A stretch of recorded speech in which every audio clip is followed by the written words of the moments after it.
হাদিসের মধ্যে আছে আল্লাহর নবী সাল্লাল্লাহু আলাইহি ওয়াসাল্লামকে সাহাবী জিজ্ঞেস করছে, মান আকিয়াসুন নাস ওয়া আহসামুন নাস, ইয়া রাসূলুল্লাহ, সবচেয়ে বুদ্ধিমান বিচক্ষণ ব্যক্তি কে, সবচেয়ে বিচক্ষণ ব্যক্তি কে? তো নবী সাল্লাল্লাহু আলাইহি ওয়াসাল্লাম বলছেন, আকসারুহুম যিকরান লিল মাউত, যে বেশি বেশি মৃত্যুকে স্মরণ করে, ওয়া আকসারুহুম ইস্তিআদাদান লিল মাউত, এবং যে বেশি বেশি মৃত্যুর জন্য প্রস্তুতি গ্রহণ করে, সে সবচেয়ে বুদ্ধিমান, সবচেয়ে বিচক্ষণ। আল্লাহর নবী সাল্লাল্লাহু আলাইহি ওয়াসাল্লাম বলেন, আল কাইয়িসু মান দানা নাফসাহু ওয়া আমিলা লিমা বা'দাল মাউত, সবচেয়ে বুদ্ধিমান যে সেই ব্যক্তি যে নিজের হিসাব করে এবং মৃত্যু পরবর্তীর জন্য আমল করে।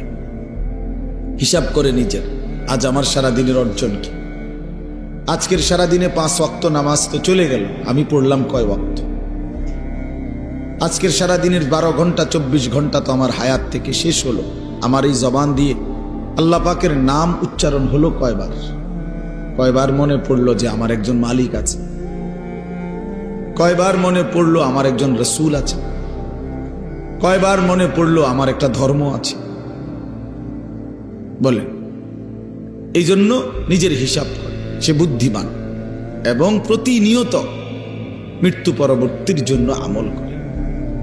মানুষের অতীত সেটা তো চলেই গেল, মানুষের ভবিষ্যৎ আগামীর বেঁচে থাকা সেটা তো অনিশ্চিত। তাহলে বর্তমানের এই সামান্য একটু সময়, প্রতি সেকেন্ড অতীত হয়ে যায়, প্রতি সেকেন্ড আবার সামনে ভবিষ্যৎ। বর্তমানে একেবারেই সামান্য, একেবারেই পিন পয়েন্ট, একেবারেই একটা বিন্দুর মতো।